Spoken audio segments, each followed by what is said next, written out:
বহিৰাজ্যত কাম কৰিবলৈ গৈ নিৰুদ্দেশ মেৰাপানী কাছমাৰীৰ বাবু শইকীয়া নামৰ এজন লোক। ঘটনা অনুসৰি যোৱা দেওবাৰে সন্ধ্যা 6 মান বজাত ককায়েকৰ ওচৰলৈ অহাৰে পৰা সন্ধানহীন হৈ আছে বাবু শইকীয়া নামৰ লোকজন। ইয়াৰ পাছত অন্য এজন ব্যক্তিয়ে ঘৰলৈ ফোনযোগে জানিবলৈ দিয়া মতে বাবু শইকীয়া নামৰ লোকজনৰ এক্সিডেণ্ট হৈছে।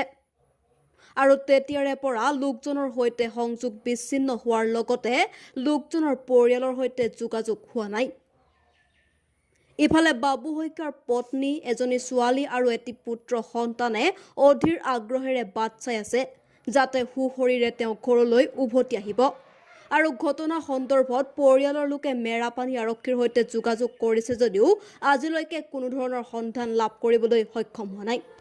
মানুহজন চেন্নাইত আছিলে 12 তাৰিখৰ পৰা তেওঁ একো হেৰি পোৱা নাই। তাৰমানে মানুহজন এতিয়া চেন্নাইলৈ যোৱাৰ 1.5 বছৰ হৈছে তেওঁ। তাৰপিছত এতিয়া আপোনালোকে মোৰ মানুহজনক হেৰি কৰি যেন তেনে ল'ৰা ছোৱালীকেইটা হেৰি কৰি পিনি আপোনালোকে উলিয়াই দিব। আৰু মই নহ'লে কেতিয়াও থাকিব নোৱাৰোঁ। কি হৈছে বুলি শুনিছে? মানুহজন বৰ্তমান বেলেগৰ মুখত কৈছে চেন্নাইৰ পৰা এনেকৈ তোমাৰ মানুহজন এক্সিডেণ্ট হ'ল বুলি শুনিছোঁ যেনিবা। কিন্তু মই এক্সিডেণ্ট কোনে সঠিককৈ ওলোৱা নাই, কোনে তাৰমানে এনেই কৈছে এক্সিডেণ্ট হ'ল বুলি, সেইটো ওলোৱা নাই।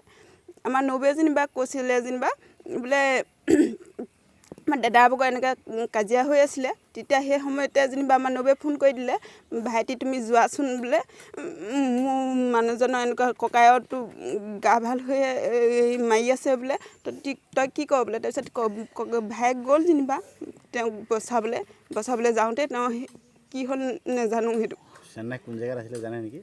চেন্নাই কি জেগা মই সিমান সেইটো নাজানো। কাৰোবাৰ লগত গৈছিলে নে অকলেই গৈছিলে? কেতিয়াৰ পৰা নিৰুদ্দেশ হৈছে? 12 তাৰিখৰ পৰা। 12 তাৰিখ ৰাতি 6টা মান বজাৰ পৰা। আগতে যোগাযোগ হৈ আছিলে? আগতে যোগাযোগ থানাত এনেই জাননী দিয়া হৈছে, থানাই একো হেৰি কৰিব নোৱাৰোঁ বুলি কৈছে। কালিও